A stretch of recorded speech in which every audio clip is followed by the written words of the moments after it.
వారధి తెలంగాణలో వర్షాలు ఇంకా ఎన్ని రోజులు? వరుణుడి కుంభవృష్టికి కారణాలేంటి? ప్రమాదం పొంచి ఉన్న జిల్లాలు ఏమేమి ఉన్నాయి? వాతావరణ విభాగం ఎలాంటి హెచ్చరికలు జారీ చేస్తోంది? వీటితో పాటు మరిన్ని అంశాలపై మనతో మాట్లాడేందుకు వాతావరణ శాఖ అధికారి శ్రావణి టీవీ9 వారధిలో జాయిన్ అయ్యారు. ఎన్ఆర్ఎస్ కాల్ చేయాల్సిన numbers 914023490015, 914023490016. WhatsApp video call number కూడా ఉంది 8006036036 కాల్ చేసి శ్రావణి గారితో మాట్లాడొచ్చు. హాయ్ శ్రావణి గారు, నమస్తే అండి. నమస్తే అండి. ఎస్ శ్రావణి గారు, సోమవారం రోజు అంటే రేపు వాతావరణం ఏ విధంగా ఉండబోతుంది? ఏ జిల్లాలకు రెడ్ అలర్ట్ జారీ చేశారు, ఏ జిల్లాలకు ఆరెంజ్ అలర్ట్, ఏ జిల్లాలకి ఎల్లో అలర్ట్ జారీ చేశారు? ఈ విభాగాల్లో ఏ జిల్లాలు ఉన్నాయి ఇందులో? దాదాపుగా 3 రోజుల క్రితం ఏర్పడిన మనకి ఈ ఉపరితల ఆవర్తనము అల్పపీడన ప్రభావం అనేది 2 తెలుగు రాష్ట్రాల్లో బాగా కనిపించిందండి. నిన్న రాత్రికి చూసుకున్నట్లయితే దాదాపుగా నిన్న ఉదయం నుంచి తెలంగాణ రాష్ట్రం మొత్తం మీదుగా విస్తారంగా వర్షం కురుస్తూనే ఉంది. అలాగే నిన్న రాత్రి దాదాపుగా 12:30 నుంచి 2:30 ప్రాంతానికి ఈ అల్పపీడనము వాయుగుండంగా మారి కళింగపట్నం ప్రాంతానికి తీరాన్ని తాకడం అయితే జరిగింది. తాకిన తర్వాత నుంచి దాదాపుగా జగదల్పూర్ పరిసర ప్రాంతం వరకు ఇప్పటికి ప్రస్తుతానికి కేంద్రీకరించబడింది. దీని యొక్క ప్రభావం వల్ల గత 24 గంటల్లో చూసుకున్నట్లయితే మనకి నిన్న దాదాపుగా శనివారం ఉదయం నుంచి రాత్రి ఈరోజు ఉదయం వరకు కూడా తెలంగాణలో ముఖ్యంగా చాలా చోట్ల భారీ నుంచి అతి భారీ అత్యంత భారీ వర్షపాతం కూడా నమోదవడం జరిగింది. ముఖ్యంగా మనకి కృష్ణా పరివాహక ప్రాంతాలైన సూర్యాపేట, అలాగే మహబూబాబాద్, జనగాం, అలాగే మనకి ములుగు డిస్ట్రిక్ట్స్, ఖమ్మం, ఈ పరిసర ప్రాంతాలన్నింటిలోనూ కూడా మనకి భారీ నుంచి అత్యంత భారీ వర్షపాతంతో పాటుగా మనకి 1-2 చోట్ల 40 సెంటీమీటర్ల వర్షపాతం కూడా నమోదవడం అయితే జరిగింది. ఖమ్మంలో అధికంగా మనకి మనం చూసుకున్నట్లయితే మనకి ఖమ్మం అలాగే మహబూబాబాద్లో 40 సెంటీమీటర్ల మలయల్లోని కురవడం అయితే జరిగింది. పూర్తిగా ఈ వర్షపాతం వల్ల మున్నేరు వాగు కూడా పొంగడం అయితే జరిగింది. చాలా వరకు చాలా చెరువులు ఆయకట్లు కూడా కొద్దిగా బ్రీచ్ అవ్వడం అయితే జరిగింది. ఇది నిన్న మనం రెడ్ అలర్ట్ కూడా ప్రకటించాం. ఈ కృష్ణా మరియు గోదావరి పరివాహక ప్రాంతాలన్నింటిలో కూడా రెడ్ అలర్ట్ అయితే ఇవ్వడం జరిగింది. ఇది ఇప్పుడు ప్రస్తుతానికి చూసుకున్నట్లయితే మనకి జగదల్పూర్ నుంచి దక్షిణ ఛత్తీస్గఢ్ మీద కేంద్రీకరించబడింది. అది రేపు వచ్చే 12 గంటల్లోని దాదాపుగా అల్పపీడనంగా మనకి కొద్దిగా బలహీనపడే అవకాశం ఉంది. బలహీనపడే తరుణంలోని మనకి ఉత్తర తెలంగాణ మీద దీని ప్రభావం ఉండే అవకాశం ఉంది. ఇప్పటి వరకు చూసుకున్నట్లయితే మనకి దీని ప్రభావం కామారెడ్డి, అలాగే సిద్దిపేట, సంగారెడ్డి మీద అధికంగా ఉండడం అయితే జరిగింది. ఇది మనకి ఈరోజు రాత్రి రేపు వరకు చూసుకున్నట్లయితే ఆదిలాబాద్, నిర్మల్, నిజామాబాద్ మీద మనకి భారీ నుంచి అత్యంత భారీ వర్షపాతం నమోదే అవకాశం కూడా కనిపిస్తుంది. ఆయా జిల్లాలకు మనం రెడ్ అలర్ట్ అయితే ప్రకటించడం జరిగింది. రేపు దాదాపుగా విదర్భ పరిసర ప్రాంతానికి వెళ్ళి మరింత బలహీనపడే అవకాశం ఉన్నందున తెలంగాణ రాష్ట్రంలో ఉత్తర తెలంగాణ జిల్లాలు మినహా మిగతా జిల్లాలన్నీ కొద్దిగా తెరిపిస్తాయి. మనకి కొద్దిగా మేఘావృతమైన వాతావరణం ఉన్న వర్షపాత సూచనలు మాత్రం చాలా వరకు తగ్గాయని చెప్పచ్చు మిగతా జిల్లాల్లోని. ఎస్ సార్, కాలర్ లైన్లో ఉన్నారండి. హర్ష గారు,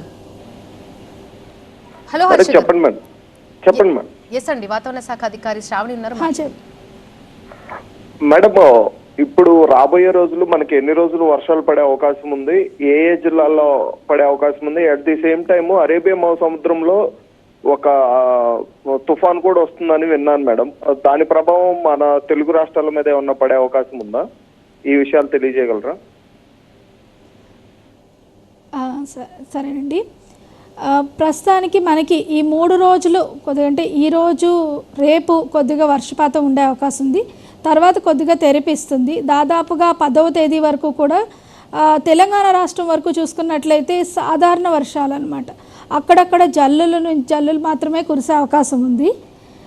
మీరు అడిగిన విధంగా అస్నా తుఫాన్ అనేది మనకి గుజరాత్ మీద ఏర్పడిన అల్పపీడనం నుంచి అరేబియా మహాసముద్రంలోకి వెళ్ళి తుఫానుగా మారింది. సో దాని ప్రభావం అనేది తెలుగు రాష్ట్రాల మీద కొంచెం తక్కువగా ఉండే అవకాశం ఉంది. ఇప్పటి వరకు పూర్తిగా పడిన వర్షపాతం అంతా మనకి ఈ వాయుగుండ ప్రభావం వల్లే నిన్న కానీ ఈరోజు కానీ వర్షాలు కురుస్తూ ఉన్నాయి. రేపు కూడా ఉత్తర తెలంగాణ జిల్లాల్లో కొద్దిగా అక్కడ మాత్రమే వర్షం పడే అవకాశం అయితే కనిపిస్తుంది.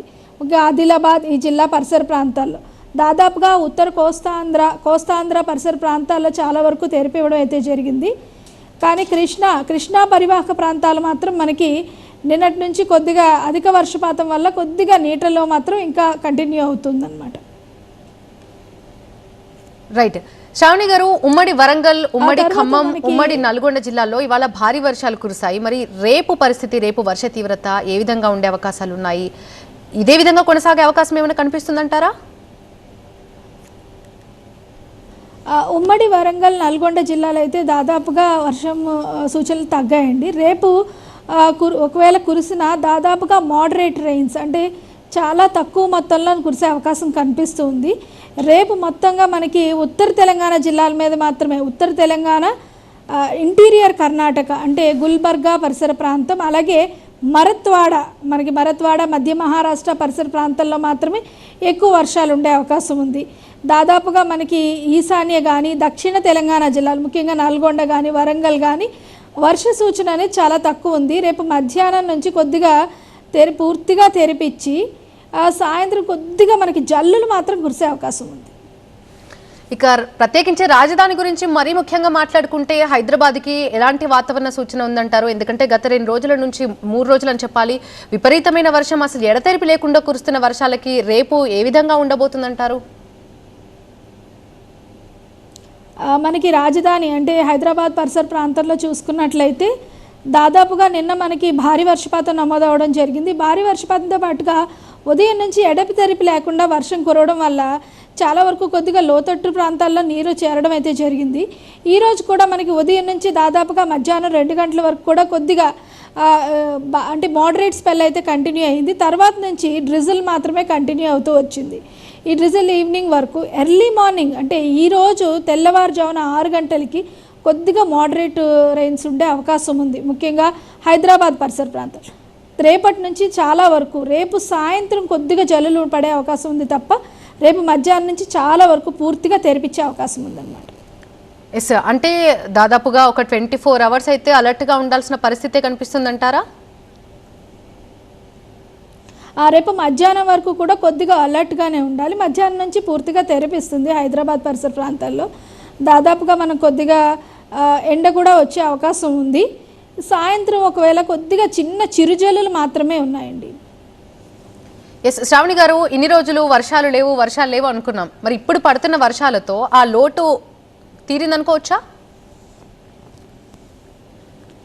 దాదాపుగా అండి మనకి ఈ వాయుగుండ ప్రభావం వల్ల మొత్తం రాష్ట్రం మొత్తం మీదుగా విస్తారంగా వర్షాలు కురవడం అయితే జరిగింది. ముఖ్యంగా మనకి సూర్యాపేట, నల్గొండ, మహబూబాబాద్, జనగాం, వరంగల్ ఈ పరిసర ప్రాంతాల్లో కూడా సాధారణం కంటే అధికంగా నమోదవడం జరిగింది. ఇప్పుడు దాదాపుగా ఇప్పుడు చూసుకున్నట్లయితే సాధారణ వర్షపాతం కంటే 13% కంటే ఎక్కువగా నమోదవడం అయితే జరిగింది. ఇది చాలా వరకు లోటును అయితే తగ్గించడం జరిగింది. మనకి ఈ వారం రోజుల్లో కొద్దిగా వర్షపాతం తగ్గినా మళ్ళీ సెప్టెంబర్ 2వ వారంలో మళ్ళీ మరింత వర్షాలు పడే అవకాశం అయితే కనిపిస్తుందండి. ఎస్, కొన్ని చోట్ల రికార్డు స్థాయి వర్షపాతం కూడా నమోదవుతుందని మీరు చెప్తున్నారు. మరి రికార్డు స్థాయి వర్షపాతం ఏ ఏరియాల్లో ఎక్కువగా నమోదవుతుందంటారండి? ప్రస్తుతానికి ఈరోజు చూసుకున్నట్లయితే మనకి ఆదిలాబాద్, నిజామాబాద్, కామారెడ్డి జిల్లాల్లోని అక్కడక్కడ రికార్డు స్థాయిలో వర్షపాతం నమోదయ్యే అవకాశం కనిపిస్తుందండి. అలాగే మంచిర్యాల జిల్లాలో మనకి భారీ వర్షపాతం నమోదయ్యే అవకాశం ఉంది. అదేవిధంగా మనకి నిర్మల్ జిల్లాలో కూడా అతి భారీ వర్షపాతం నమోదయ్యే అవకాశం కనిపిస్తుంది. ఎస్, అంటే ఈ స్థాయిలో వర్షం పడుతుందని ఊహించారండి ముందుగానే? ముందుగానే మనం నిన్ననే అలర్ట్ ఇవ్వడం జరిగిందండి. ముఖ్యంగా ఖమ్మం, భద్రాద్రి కొత్తగూడెం, నల్గొండ, సూర్యాపేట రెడ్ అలర్ట్ ఇవ్వడం అయితే జరిగిందండి. పూర్తిగా మనకి జయశంకర్, భూపాలపల్లి అయితే కానీ ములుగు, వరంగల్లో మనకి ఆరెంజ్ అలర్ట్ ఇవ్వడం జరిగింది. అలాగే కొన్ని జిల్లాలు దాదాపుగా 7 జిల్లాల వరకు కూడా రెడ్ అలర్ట్ అయితే ఇవ్వడం జరిగింది. కొన్ని జిల్లాలో ఆరెంజ్ అలర్ట్ కూడా ఇవ్వడం జరిగింది. నిన్న పూర్తిగా మనకి ఇవ్వడం జరిగింది. అలాగే హైదరాబాద్ కూడా నిన్న ఆరెంజ్ అలర్ట్ ఇవ్వడం జరిగింది. ముఖ్యంగా హైదరాబాద్లోని మనకి చూసుకున్నట్లయితే 4 నుంచి 5 సెంటీమీటర్లే కొద్దిగా కంటిన్యూస్గా ఉన్నట్లయితే దాదాపుగా లోతట్టు ప్రాంతాల్లో కొంచెం మురుగునీరు కానీ చేరుకోవడం జరుగుతూ ఉంటుంది. అదే దాన్ని దృష్టిలో పెట్టుకొని అంటే సిటీ ప్రాంతాన్ని కూడా దృష్టిలో పెట్టుకొని నిన్న హైదరాబాద్ మరియు జీహెచ్ఎంసీ పరిసర ప్రాంతాలకి ఆరెంజ్ అలర్ట్ కూడా ఇవ్వడం జరిగిందనమాట.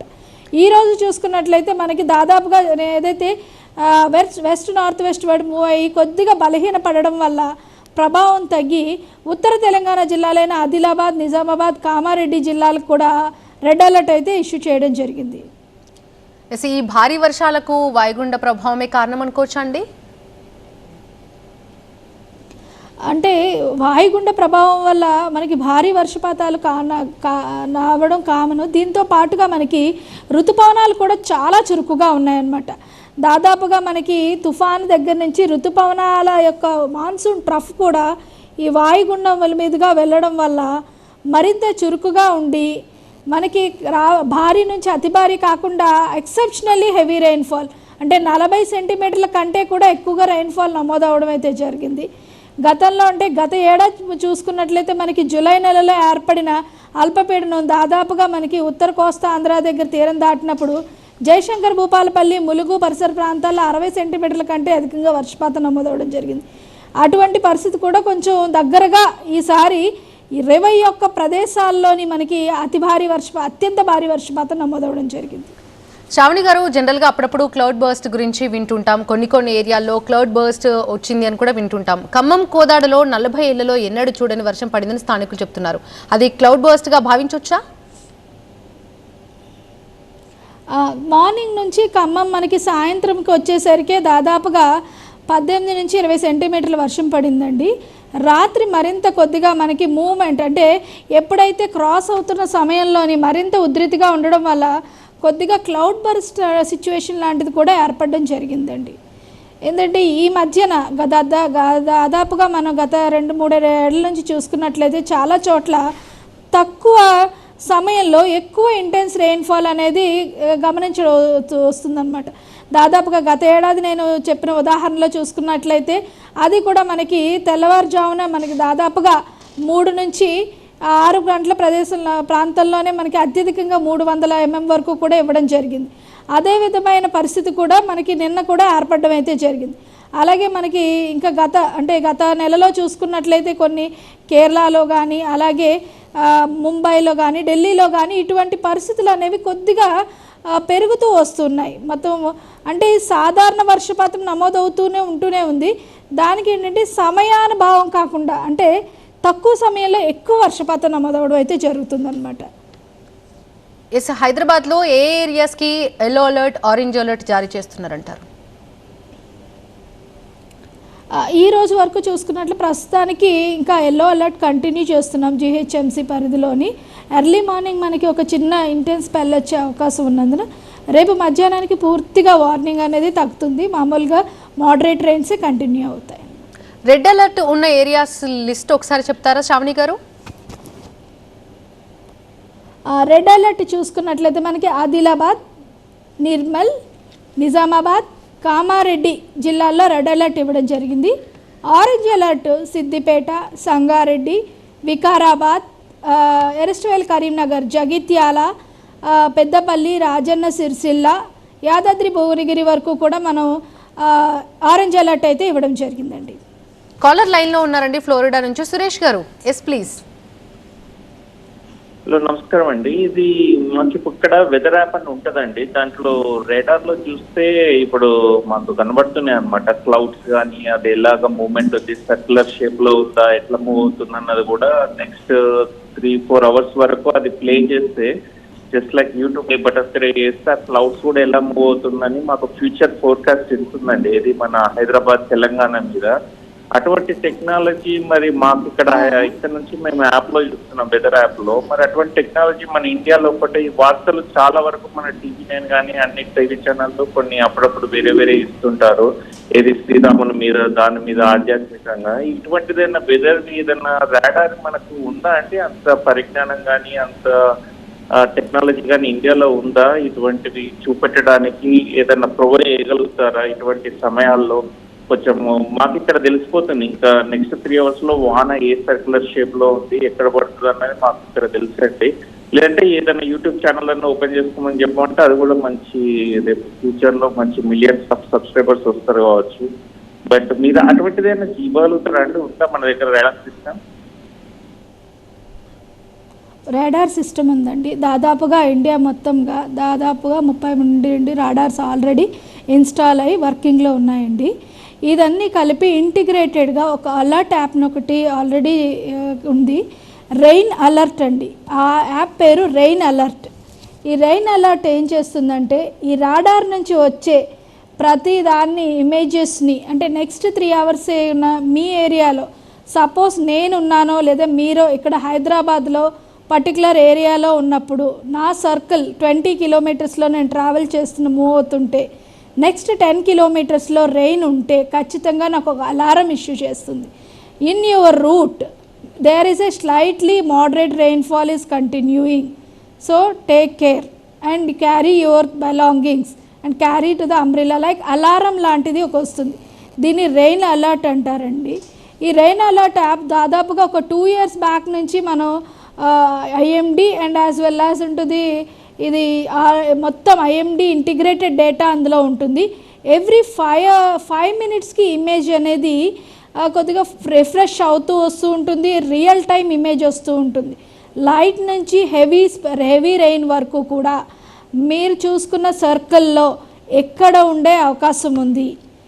అలాగే ఇప్పుడు మీరు అన్నట్టుగా అక్కడి నుంచి మేము ఆల్రెడీ హైదరాబాద్లో వెదర్ యాప్ ద్వారా చూసుకున్నట్టు మీరు ఒక లొకేషన్ని కానీ పింగ్ చేస్తే, మీరు సపోజ్ అక్కడి నుంచి కానీ లేదంటే నాకు నచ్చిన లొకేషన్ని I want to see the Vijayawada what it is now అన్నది లొకేషన్ పింగ్ చేస్తే ఖచ్చితంగా ఆ ఏరియాలోని ఎంత వర్షపాతం నమోదవుతుంది వచ్చే 10 to 15 minutes అంటే 3 అవర్స్లో కూడా ఎలా ఉండే అవకాశం ఉంది. రెయిన్ అలర్ట్తో పాటుగా మౌసమ్ అనే ఒక యాప్ని ఇచ్చేయడం జరిగింది. మౌసమ్ యాప్లో ఏంటంటే ఎవ్రీ 3 అవర్స్కి ఒక అలర్ట్ అనేది జనరేట్ చేసి సెండ్ చేస్తూ ఉంటుందన్నమాట.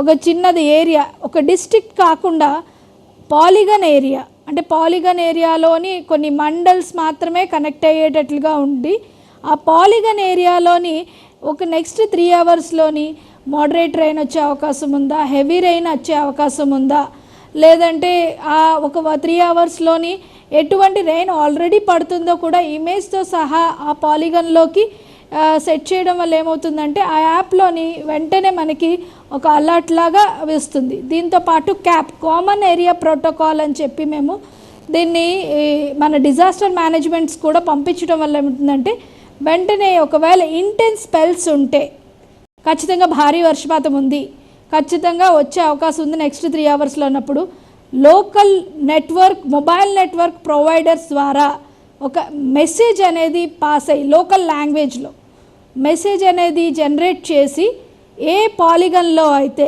మండల్లో గీసిన పాలిగన్లో ఉన్న ప్రతి మొబైల్ ప్రొవైడర్స్ ద్వారా వాళ్ళకి ఆ మెసేజ్ వెళ్తుందన్నమాట. ఈవెన్ నేను కూడా సపోజ్ ఇక్కడి నుంచి వేరే స్టేట్కి వెళ్తే అక్కడికి నా అలర్ట్ వస్తుందన్నమాట. నేను ఉండే ఏరియాలో ఏ విధంగా ఉంటుంది నెక్స్ట్ 3 అవర్స్లోని కంటిన్యూస్గా వచ్చే అవకాశం ఉంది అని చెప్పి అలర్ట్ వస్తుందన్నమాట. ఇటువంటి సిస్టమ్స్ ఏపీలో కొన్ని ఏరియాస్ ని చూస్తున్నాం, ఎడతెరిపి లేని వర్షాలు కురుస్తున్నాయి. వరద ప్రభావిత ప్రాంత ప్రజలు నిజంగా నరకం అనుభవిస్తున్నారు. నిజంగా ఏపీలో పరిస్థితి ఇలాగే కంటిన్యూ అవకాశం ఉందా అంటే రేపటి రోజున ఏపీలో కొద్దిగా తగ్గుముఖం పట్టే అవకాశం ఉందండి. ఈరోజు కొద్దిగా ఉన్న రేపు చాలా వరకు తగ్గే అవకాశం అయితే కనిపిస్తుంది. ముఖ్యంగా నిన్న తీరం దాటే సమయంలో ఉధృతిగా ఉండడం వల్ల మనం అమరావతి, విజయవాడ, ముఖ్యంగా విశాఖపట్నం, తూర్పుగోదావరి పరిసర ప్రాంతాల్లో చూసుకున్నట్లయితే 20 సెంటీమీటర్ల కంటే అధికంగా వర్షపాతం నమోదవడం జరిగింది. ఈ రోజు కొద్దిగా తెరిపించిందని చెప్పొచ్చు. అంటే ఇంకా వర్షము కంటిన్యూ అవుతున్నా రేపు పూర్తిగా తెరిపించే అవకాశం అయితే కనిపిస్తుంది. రైట్, థ్యాంక్ యూ శ్రావణి గారు, థ్యాంక్స్ ఫర్ జాయినింగ్ ఇన్ వారధి. ఇది వాళ్ళ వారధి. చూస్తూనే ఉండండి TV9.